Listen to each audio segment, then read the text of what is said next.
नमस्कार दोस्तों। पिछले 24 घंटों में देश में 32,000 कोरोना के मामले सामने आए हैं, जिसको देखकर लगता है कि देश में कोरोना का ग्राफ तेजी से नीचे गिर रहा है। इस बीच सीरम इंडिया ने अपनी वैक्सीन के आपात इस्तेमाल के लिए DCGI से मंजूरी के लिए आवेदन किया है। वहीं वैज्ञानिकों की एक टीम ने एक ऐसी दवा खोजने का दावा किया है जो महज 24 घंटे में ही कोरोना का संक्रमण खत्म कर देगा। दोस्तों, इन खबरों के अलावा हम बात करेंगे दिल्ली और यूपी की, जहां कोरोना संक्रमण की दर काबू में आती नजर आ रही है। इसके साथ ही आज हम आपको कोरोना से जुड़े कुछ शोधों के बारे में बताएंगे। सीरम ने मांगी वैक्सीन के आपात इस्तेमाल की मंजूरी। दोस्तों, कोरोना वैक्सीन बनाने वाली विदेशी कंपनी फाइजर बायोटेक के बाद स्वदेशी company serum institute of India ने भारत में कोरोना वायरस वैक्सीन के इमरजेंसी इस्तेमाल के लिए इजाजत मांगी है। सूत्रों के मुताबिक सीरम इंस्टीट्यूट ऑफ इंडिया भारतीय औषधि महानियंत्रक को वैक्सीन के इमरजेंसी इस्तेमाल की अनुमति देने के लिए आवेदन भेजा है। सीरम, ऑक्सफोर्ड और एस्ट्राजेनेका की विकसित कोरोना वैक्सीन कोविशील्ड का भारत में उत्पादन हो रहा है और उसका ट्रायल भी चल रहा है। भारत में कोरोना वैक्सीन के आपात इस्तेमाल की इजाजत मांगने के बाद वो ऐसा करने वाली पहली भारतीय कंपनी बन गई है। इससे पहले अमेरिकी कंपनी फाइजर भी भारत में कोरोना वैक्सीन के इमरजेंसी इस्तेमाल की मंजूरी मांग चुकी है। वैज्ञानिकों ने खोज ली कोरोना की सबसे दमदार दवा। दोस्तों, कोरोना महामारी को खत्म करने के लिए वैक्सीन बनाने के अलावा दुनिया भर के वैज्ञानिक अन्य विकल्पों पर भी शोध कर रहे हैं। इसी कड़ी में वैज्ञानिकों की एक टीम ने एक ऐसी दवा खोजने का दावा किया है जो महज 24 घंटे में ही कोरोना का संक्रमण खत्म कर देगा। मोलनुपिराविर नाम की इस दवा को लेकर वैज्ञानिकों का दावा है कि ये दवा कोरोना को पूरी तरह से खत्म करने में सक्षम है। वैज्ञानिकों के मुताबिक इस दवा के इस्तेमाल से कोरोना के मरीजों में सिर्फ संक्रमण फैलने से ही नहीं रोका जा सकता है, बल्कि उसे भविष्य में होने वाली गंभीर बीमारियों से भी बचा जा सकता है।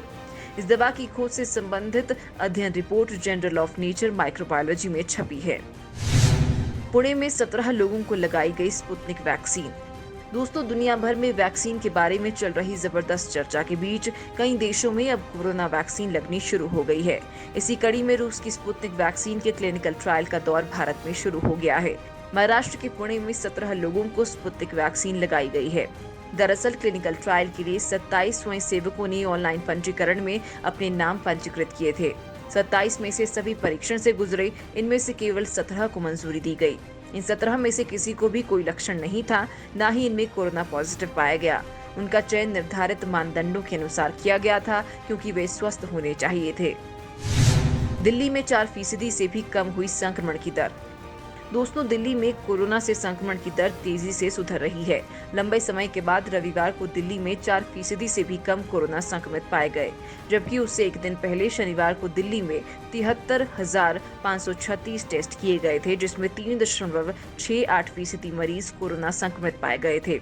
दिल्ली के स्वास्थ्य विभाग के अनुसार 24 घंटों में आए 2,706 नए मामलों के साथ दिल्ली में कोरोना संक्रमितों का कुल आंकड़ा 5,92,250 हो गया है। इनमें से रविवार को 4,622 मरीजों को छुट्टी दी गई, जबकि 69 मरीजों ने कोरोना के कारण दम तोड़ दिया।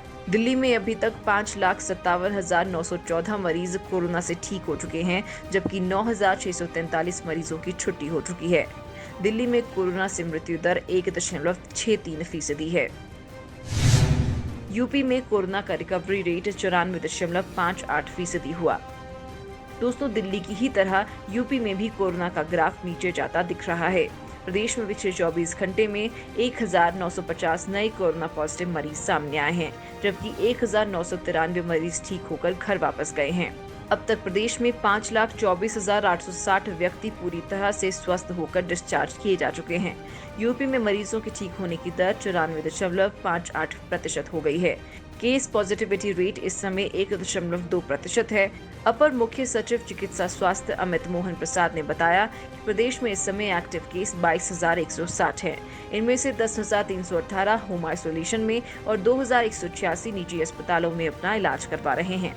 उन्होंने बताया कि शनिवार को 1,79,972 नमूनों की जांच की गई है। इनमें से 40% से अधिक RT-PCR की जांच है। बेंगलुरु में अब नियम तोड़ने पर 1 लाख का जुर्माना। दोस्तों, कोरोना वायरस के संक्रमण को कम करने की कोशिश में बेंगलुरु महानगर पालिका ने कोविड-19 नियमों के जुर्माने को बढ़ा दिया है।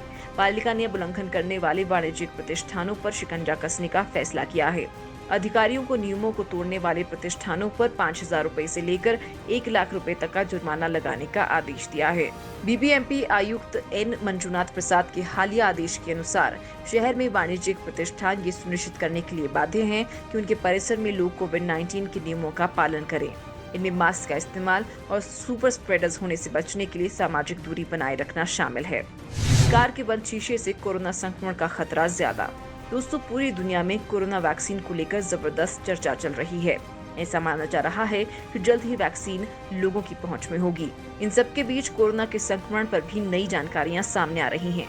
ऐसी ही एक जानकारी सामने आई है जिसमें बताया गया है कि कार में सफर के दौरान चारों तरफ से शीशे बंद होने पर कोरोना के संक्रमण का खतरा बढ़ता है।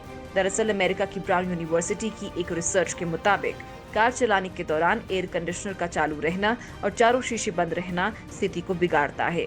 इससे कोरोना संक्रमण का खतरा बढ़ता है। हालांकि अगर कार में वेंटिलेशन होता है तो वायरस के सर्कुलेट होने का रिस्क घट जाता है। टीका लगवाने वाले संक्रमण से सुरक्षित नहीं। दोस्तों, कोरोना वायरस के प्रायोगिक टीके लगवाने वाले लोग भी वायरस से संक्रमित हो सकते हैं। जॉन हॉपकिंस विश्वविद्यालय के वैज्ञानिकों ने ये दावा किया है। किसी कंपनी द्वारा विकसित किए जा रहे टीके के पूरी तरह तैयार हो जाने और उसकी समीक्षा के बाद ही इस बात पर आश्वस्त हुआ जा सकता है कि टीका लेने वाले व्यक्ति वायरस से सुरक्षित रहेगा।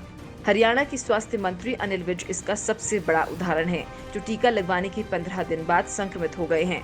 जॉन हॉपकिंस विश्वविद्यालय के महामारी विशेषज्ञ माइकल कॉलिस का कहना है कि टीका निर्माण की प्रक्रिया कई चरणों से गुजरती है, जिसमें प्रतिभागियों को प्रायोगिक टीका और प्लेसिबो देकर उनके शरीर पर इसके प्रभाव का अध्ययन किया जाता है।